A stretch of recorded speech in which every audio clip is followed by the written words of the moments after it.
Hey everybody, this is a piece from the Fathom Journal by Eva Illouz. It's titled Time to Unmask the Imposture of Anti-Zionism.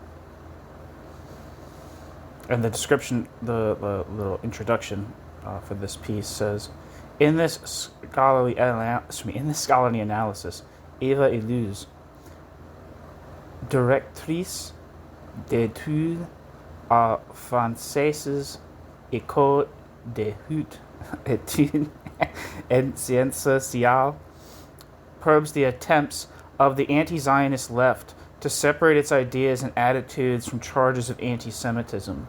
Illouz explores the persistence of racisms in modern societies and asks why, when the left generally upholds the principle of empowering minority groups with the right to determine what constitutes abuse of or discrimination against its members, it singularly refuses to do so in the case of anti-Semitism.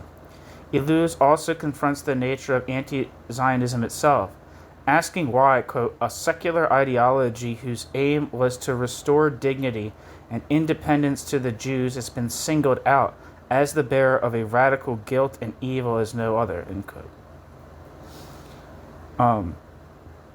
This article was published, I should say, in July 2025, so this month. It's just put up.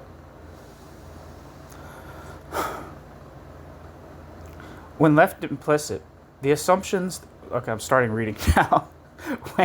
when left implicit, the assumptions with which each side of a controversy rises, its arguments block the passageways of thinking and obfuscate judgment. Let me then spell out my own assumptions when addressing a question that has been at the center of many debates since the 7th of October and before. Is anti-Zionism a form of anti-Semitism? New section, preliminary assumptions. My first assumption is that ethnic or racial hatreds rest on binary distinctions and hierarchies: Christians, Jews, civilization, primitives, whites, blacks. These binaries are deeply entrenched in language, stories, and images and do not disappear in societies as seemingly egalitarian as ours. In fact, they flourish in them. For example, anti-Semitism has made a forceful comeback, especially since the 7th of October. Thus, one can use racist, sexist, anti-Semitic tropes without conscious intent to demean the said groups. My second assumption is that, however hard we fight against the essentialization and hatred these categories entail, these categories do not die easily. These categories continue to linger and, quote, stick around, albeit in roundabout and convoluted ways. When Jim Crow laws were repealed, blacks became associated with crime. When feminism changed legislation, it brought with it the stereotype of the demonic, ambitious woman. Hierarchical binaries have a long life because their cognitive and emotional templates periodically reincarnate in new forms. Anti-Zionism may well be an example of such a new form. The third assumption is that these hierarchies are so deeply inscribed in our modes of perception that it requires much more than self-conscious awareness to be rid of them. The cultural unconscious does not spare anyone, including members of discriminated groups. Some women can be sexist, some Jews anti-Semitic, and some anti-colonialists racist. If that is the case, the argument, quote, I cannot be sexist, racist, anti-Semitic because I am a woman, a black, a Jew, end quote, is non-receivable. No one can be a priori exempt of sexism or anti-Semitism on the basis of their gender or ethnicity.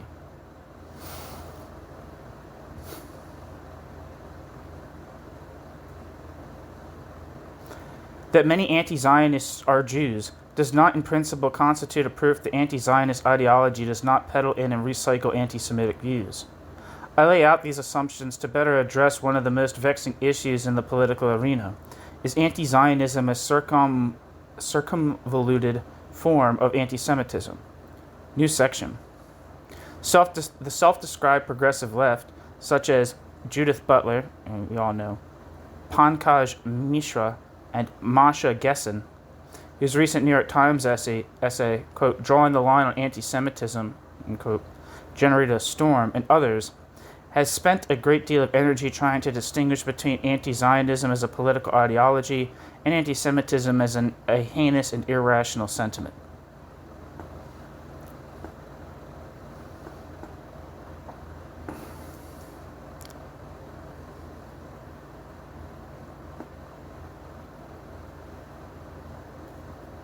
Wikipedia says Pankaj Mishra, born 1969, is an Indian essayist, novelist, and socialist. Mishra's nonfiction works include Temptations of the West, How to Be Modern in India, Pakistan, Tibet, and Beyond, along with From the Ruins of Empire, The Intellectuals Who Remade Asia, and A Great Clamor, Encounters with China and Its Neighbors. And he has published 2 novels. He is a prolific contributor to periodicals such as The Guardian, The New York Times, The New Yorker, and The New York Review of Books, and was previously a Bloomberg opinion columnist. His writings led to a number of controversies, including disputes with Talil Tripathi, Niall Ferguson, and Jordan Peterson. Pankaj Mishra was awarded the Wyndham Campbell Prize for Nonfiction in 2014 and the Weston International Award in 2024.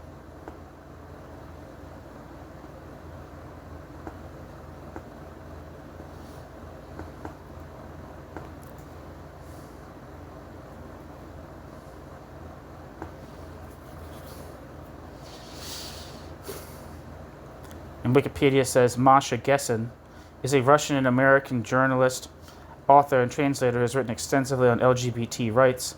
Gessen writes primarily in English but also in Russian. In addition to authoring several nonfiction books, Gessen has contributed to the New York Times, the New York Review of Books, the Washington Post, and the Los Angeles Times, the New Republic, New Statesman, Granta, Slate, Vanity Fair, Harper's Magazine, the New Yorker, and U.S. News and World Report. They have been a staff writer for the New Yorker since 2017 and opinion columnist at the New York Times under the byline M. Gessen. Back to the text. They have done this for 2 seemingly good, if obvious, reasons. The first is that we must be able to condemn Israeli policies, when Israeli policies deserve our indignation, without incurring the nauseating suspicion of being anti-Semitic. The second is that some members of the Jewish and Israeli establishments, Netanyahu chief among them, have sometimes cynically used the allegation of anti-Semitism to silence accusations that Israel acts in breach of international law, commits war crimes, and does not intend to end an immoral occupation. But I do not think that this is the only thing at stake in the relentless insistence that anti-Zionism and anti-Semitism must be kept separate. Since the 7th of October, many liberal and left-leaning Zionist Jews have become increasingly uncomfortable about the use of anti-Zionism. Why is the movement of emancipation of the Jews the only one to be contested and vilified 120 years after its birth? Why is Israel, the only state in the world whose existence is up for question, even a matter for debate at dinner tables? Why is the spurning rejection of Zionism so central to progressive political identity? In a world rife with persecutions, wars, genocides, massacres, civil wars, the obsession with which Israel's crimes are singled out for opprobrium cannot fail to raise the suspicion that more is at stake than Israel's own sins. To address this suspicion, we need a method which should address 2 questions. Does anti-Zionism discriminate against Jews? That is, treat them differently from other groups, and does it dehumanize them? Just as a side note, one of the things is that's true is that where places where anti-Zionism historically, where anti-Zionism has penetrated deeply into the political and cultural structures of places, it usually in turn has bad effects for Jews.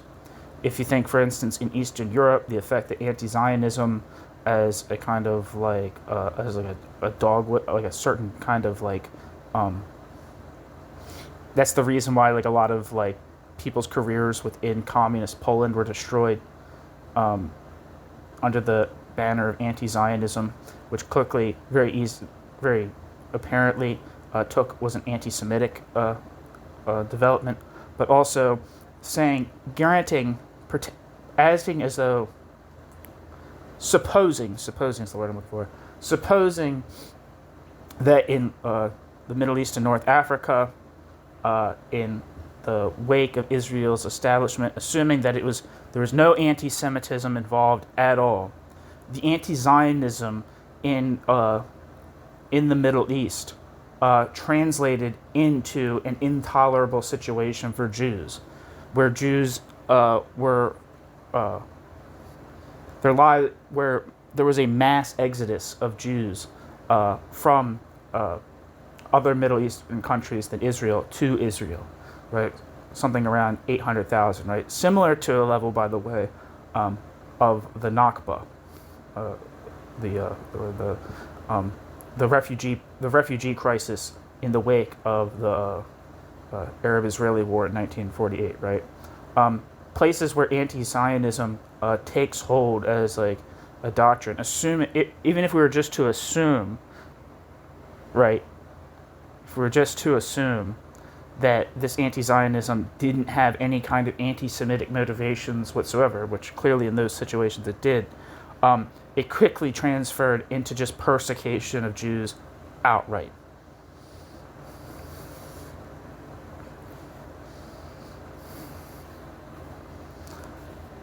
Sorry, I was just thinking out loud. I know we're just trying to listen to this thing, but in trying to arbitrate whether a world behavior or idea is discriminatory, sexist, racist, or Islamophobic, the progressive left has by and large deferred to members of minority groups.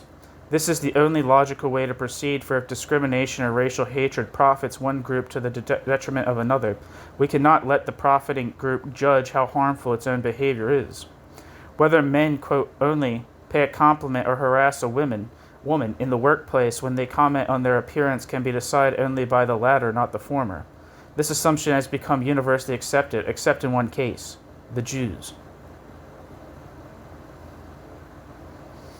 Many Jews insist that the language and animus of anti-Zionism are often anti-Semitic, yet these claims have been and continue to be mysteriously dismissed by the same left, which has let all other minority groups define offenses to their dignity. For example, in many Western democracies, Muslims have successfully claimed that discussions such as those on the influence of the Muslim Brotherhood in Western societies or the patriarchal oppression of women through the veil are Islamophobic and Western-centric. We are thus entitled to ask why the equivalent has not been true for Jews. Why has the left remained tone-deaf to Jews' pleas that anti-Zionism is, if not equivalent to anti-Semitism, disturbingly close to it? Furthermore, to the best of my knowledge, Jews are the only minority that is overtly and systematically suspected of manipulating their victimization, quote, the Shoah, or quote, anti-Semitism, to score political goals. I have never heard the same accusation proffered about other ethnic or racial groups, at least in the liberal camp. We would all shudder at the claim that descendants of slavery exploit their history and victimization to gain political privileges. Yet this is exactly what progressives routinely affirm about Jews and anti-Semitism, often mocking and deriding Jews' fear and grief.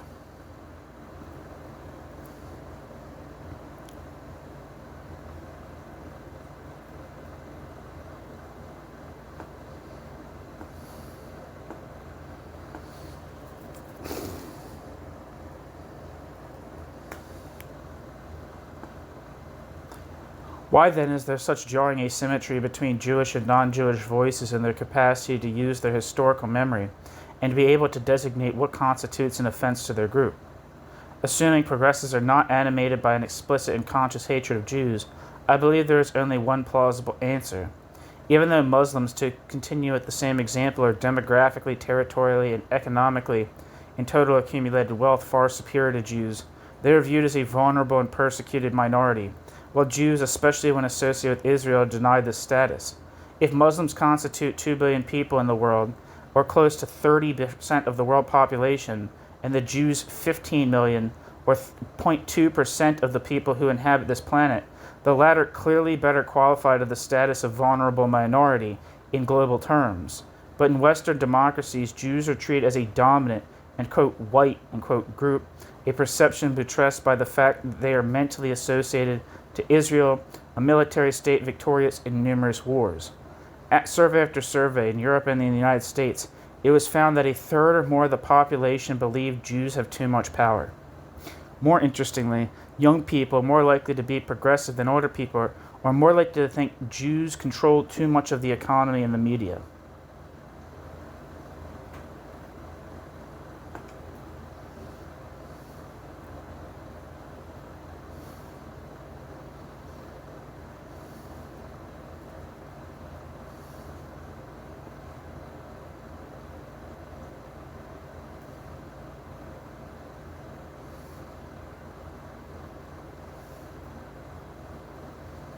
This asymmetry between the leftist treatment of Muslims and Jews betrays a double form of discrimination.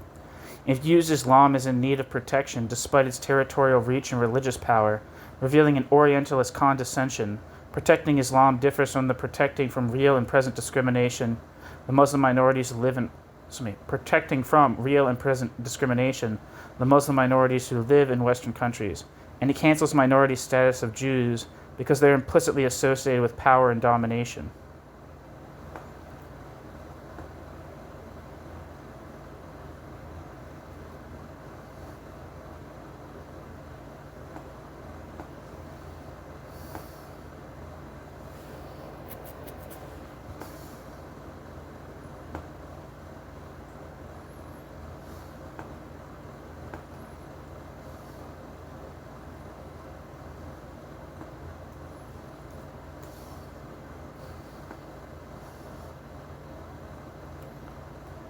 This asymmetry, where the hell am I? More than that, when forced to legitimize the existence of Israel, Jews usually invoke the argument of persistent anti-Semitism, and this argument in the progressive moral grammar is ipso facto cancels itself. It is discounted and recorded as a, quote, instrumentalization or, quote, weaponization, to use the fashionable word, of a tragic history to Jew-wash Israel's crimes. The fear or denunciation of anti-Semitism by Jews is tautologically transformed into a, quote, proof or sign of cunning and manipulativeness, thereby automatically disqualifying him. Note that the wily maneuvers of Iran and other Muslim countries to discard and disqualify any critique of political Islam as Islamophobic have never met with a similar a priori suspicion by the progressive left.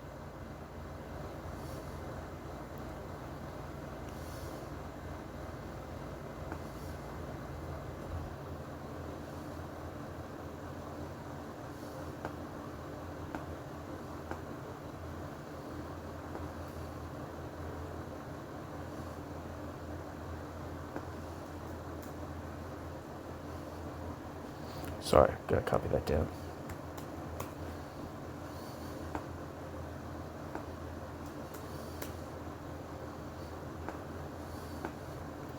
New section, Contemporary Anti-Zionism.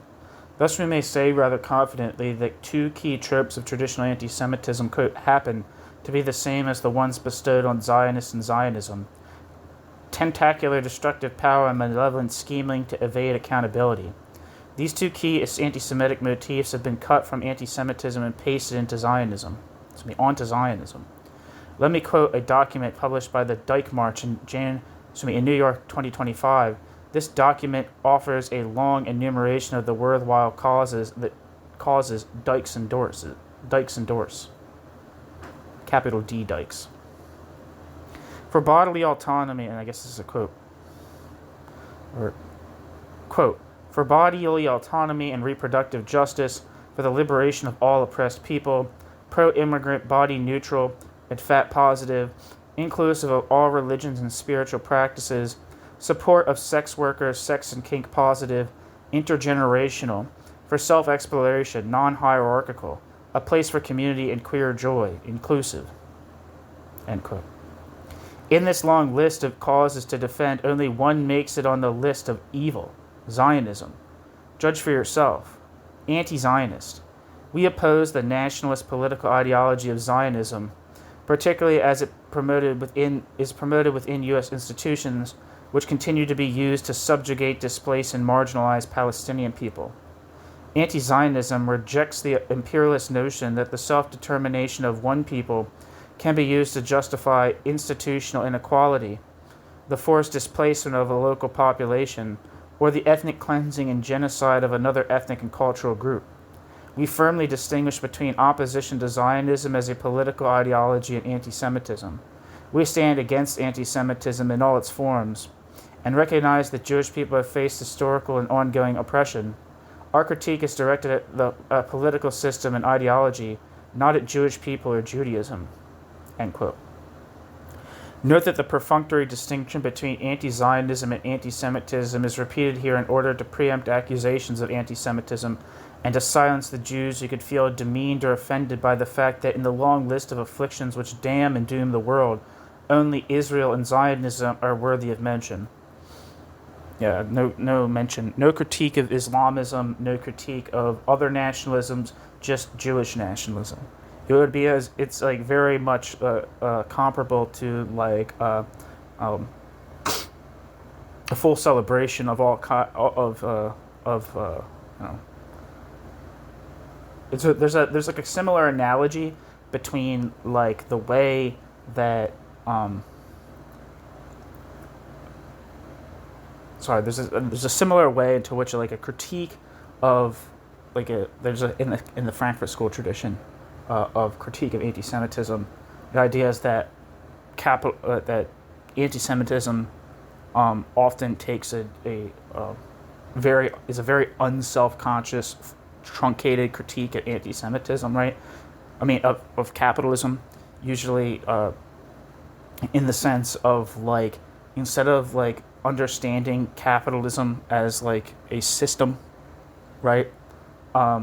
They look for bad actors within a system, granted as natural, who do engage in shifty practice, or ostensibly engage in shifty practices compared to the rest of the capitalist system, right?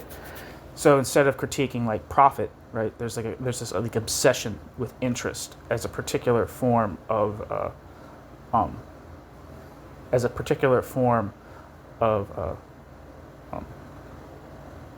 what's the word? Revenue, right? And it's usually, and the people who are associated with interest oftentimes are concretized as Jews, right? So there's like a critique of just like not of like capitalism as such, but particularly of the Jewish actors within capitalism, right? Who ostensibly manipulate the economy, pull the strings, so to speak, in order to accumulate disproportionate wealth. And in the national arena, you can say that too. There's all this critiques of like the violence of like nationalism, only Jewish nationalism, only Israeli nationalism, which nationalism does, regardless of what other people say. Nationalism does inherently have territorial aspirations. That's full stop. Like, if you think of black nationalism, for instance, it wasn't just black pride or something like that. The view was that there needs to be a separate political entity that was separate and distinct from the that was separate from the United States as a whole. Say, for instance, in the United States, the idea was that there was like a black nation that needed to be established in the United States in particular.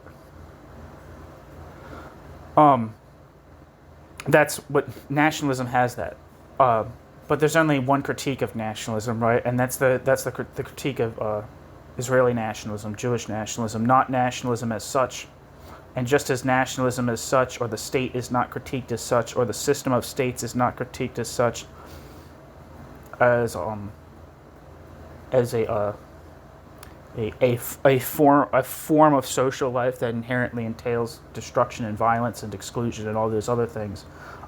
Only one nationalism is set out for particular condemnation, and another form of nationalism, a territorial nationalism, is accepted. And whereas the reactionary side of Jewish nationalism is always emphasized, the reactionary side of non-Jewish nationalism in the when it's of the anti-Zion of let's say the Palestinian national movement, the far reactionary sides of that, who draw on the protocols of the elders of Zion, who support the creation of a one-state theocracy, in the replacement of a two-state solution. Um, like, none of that is actually really ever talked about. There's only one. There's just of all the nationalisms in the world, there's one that drives people crazy, and there's only one that's power hungry, right? There's only one that's like evil, or one that has like has a serious potential for violence, right? Or seriously is violent, and that's Zionism. But anyway, back to the text. Sorry, I'm talking to myself. Note that the perfunctory distinction between anti-Zionism and anti-Semitism is repeated here in order to preempt accusations of anti-Semitism and to silence the Jews who could feel demeaned or offended by the fact that in the long list of afflictions which damn and doom the world, only Israel and Zionism are worthy of mention. Not climate change, not nuclear warfare, not the brutal oppression of women in Afghanistan, the Russian war on Ukraine, not world hunger and preventable fatal diseases, not the millions of displaced and murdered in the Republic of Congo, only Israel and Zionism. This should stupefy us. Even more interesting in the document is the conflation and equivalence between Zionism and Israeli policies. In fact, it is not Zionism which endorses Israeli policies, but anti-Zionism which conflates Israel and Israel's policies, transforming Zionism into a malevolent historical logic and evil essence. To the best of my knowledge, no national movement representing a people has been turned into a generative principle of evil. For example, the partition of India as well as the creation of several states in Eastern Europe resulted in millions being forced to leave their homes. Such nationalisms have not been turned into demonic ideologies nor the resultant states demonic entities. Communist nations such as Cambodia or China, responsible for unfathomable amount of barbaric deaths, have not been essentialized and demonized by the liberal left as Zionism and Israel have been in such slogans as, quote, Zionism is racism, or in the accusation of, quote, genocide, which started circulating 3 short days after the 7th of October. See, for example, Riyad Mansour, Palestinian UN convoy.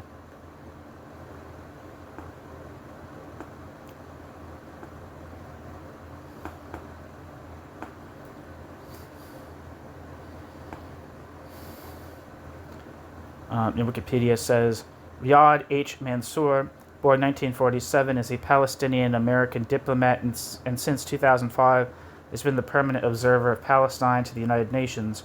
Previous to Mansour's appointment to permanent observer, Mansour served as the deputy permanent observer of Palestine to the United Nations from 1983 to 1994.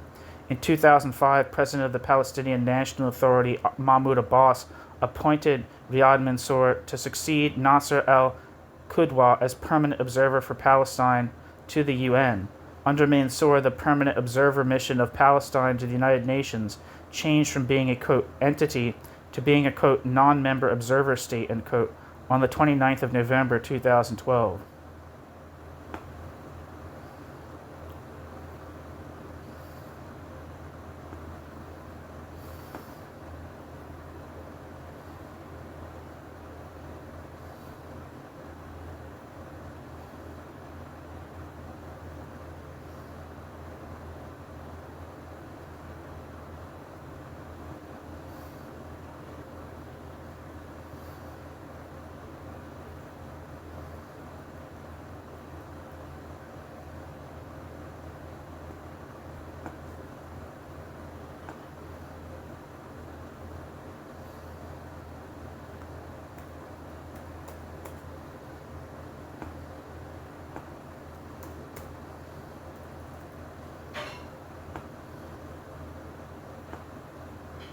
Fuck.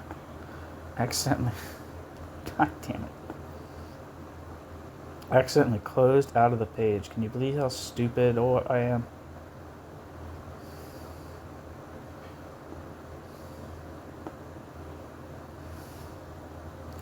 Anyway, Bob Vylan, an English punk rock singer, summarized crisply how Israelis are viewed in his onstage chant, "Death, death to the IEDF." Israel is the only nation whose citizens are boycotted. The tradition is old. Quote, ghettos were early forms of boycotts, and whose death is publicly called for and applauded by a delighted audience. This is because Zionism constitutes a mark of infamy, and anti-Zionism has become, in the words of Marxist scholar Steve Cohen, transcendental, a principled opposition to Israel, regardless of its policies and actions. Steve Cohen, I think, wrote a book. That's funny, you don't look anti-Semitic. I believe that's the Steve Cohen that's being referred to. Given that Zionism restored to Jews their sense of pride and made them able to walk with their head high, making Zionism a crime is for Jews roughly equivalent to making gay pride or black dignity into a source of shame. This is perhaps the reason why progressives call for a distinction between Zionists and Jews, because between anti-Zionism and anti-Semitism.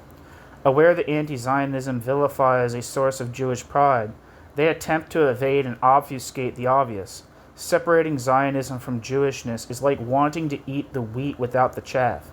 Zionism and Jewishness are so intricately connected that only a healthy dose of bad faith and self-delusion can pretend otherwise. Yet the progressive left has deployed immense energy to try and convince us that the anti-Zionist Bundists of yore, who believed that the Jews would overcome anti-Semitism through cultural autonomy in Europe, are the same as those who chant death songs to Israel.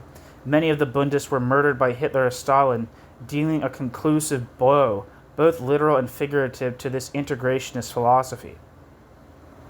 The attempt to draw a wedge between anti-Zionism and anti-Semitism on the one hand, and to view contemporary Zionists who call for the dismantlement of Israel as benign Bundists on the other, has created tremendous and intentional confusion with four tangible effects.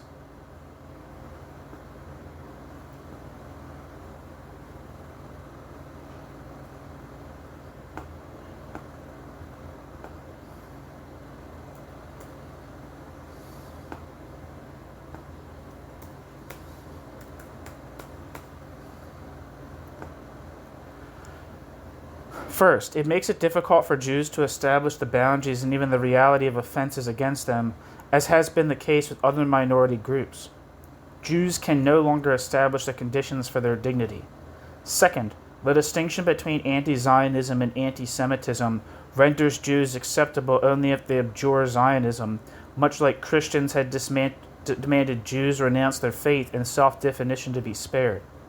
Third, by suspecting all denunciation of anti-Semitism to be a maneuver to serve Israel's interests, the progressive left produced a closed circuit. It set up the tautological conditions for exempting itself a priori from accusations of ethnic, racial, and religious hatred against Jews, while at the same time reproducing the anti-Semitic trope of Jews as scheming, manipulative, and destructive agents. Finally, the distinction between anti-Zionism and anti-Semitism widens the conceptual space for anti-Semitism. The wedge it seemingly drives between a political opinion and illegitimate hatred obfuscates the continuity between them and insufflates new life to anti-Semitism. Making new conceptual space for anti-Semitism is exactly what Gessen's article managed to achieve. According to Gessen, the shooting of two Israeli embassy staff members outside the Capital Jewish Museum on the 21st of May and the firebombing of a pro-Israeli rally in Boulder were not anti-Semitic but, quote, inextricably, end quote, connected to Gaza. That is, not motivated by hatred but by political opinion. Its stake in Gessen's thesis is the transmutation of ethnic hatred into respectable political opinion. Conclusion. We must put to rest once and for all the double canard that Zionism is equivalent to support for Israeli policies, and that anti-Zionism and anti-Semitism are radically different, one legitimate, one heinous. In fact, while they are not equivalent, they definitely bear a, quote, family resemblance, end quote. Anti-Semitism provides anti-Zionism some of the key words of its lexicon and the key principles of its moral grammar. Anti-Zionism is the tracks on which the fast train of anti-Zionism can comfortably travel. Most of today's organized anti-Zionism is not geared around a political idea. It is not even an ideology. It's a form of hatred. A large number of Jews, myself included, have no difficulties whatsoever in being Zionist and condemning the strongest possible terms the inhumanity of the war that has been waged in Gaza and the immorality of the occupation. We have no difficulty identifying Netanyahu's cynicism and toxicity, and yet we never question the existence of Israel. Netanyahu does not invalidate Israel's existence, as Putin does not invalidate Russia's. Jews do not weaponize anti-Semitism to achieve their goals more than Muslims, quote, weaponize Islamophobia to score points and gain strategic advantages in the political field. Turning such weaponization into a denial of anti-Semitism and a call for liquidating Israel is, however, both prejudice and hatred.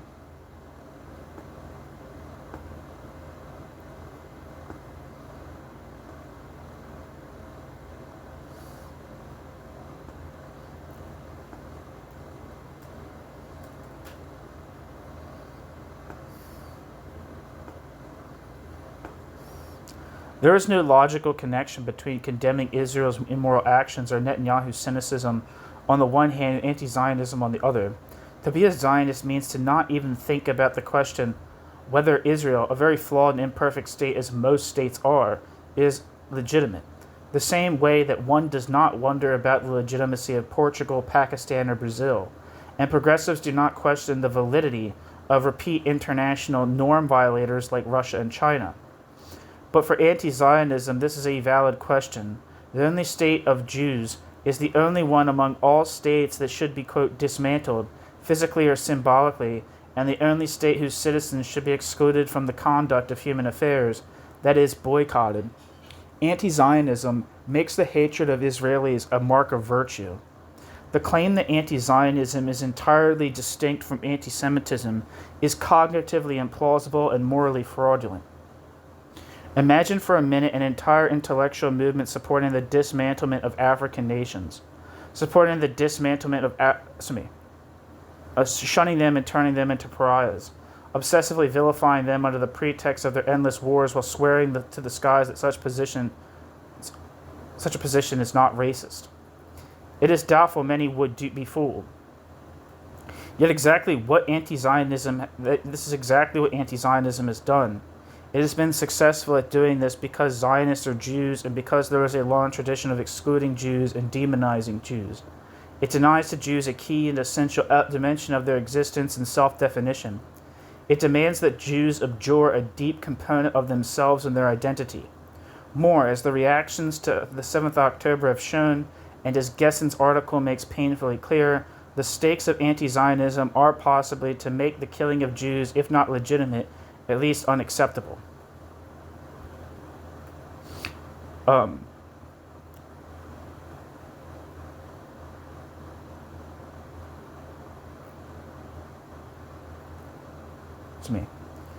me see. More, as the reactions to the 7th of October have shown, and as Gessen's article makes painfully clear, the stakes of anti-Zionism are probably to make the killing of Jews, if not legitimate, at least unacceptable.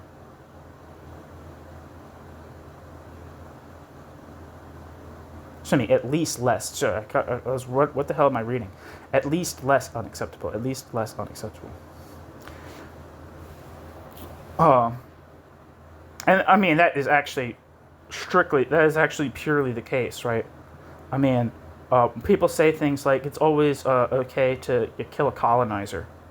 And people do say that. It's like, it's not like a fringe opinion. And when you characterize all Israelis as colonizers, 7 million of the world's Jews, I think that's the number for how many people live how many Jews live in Israel. Let's look that up real quick. Yes, 7.73 million are free game colonizers.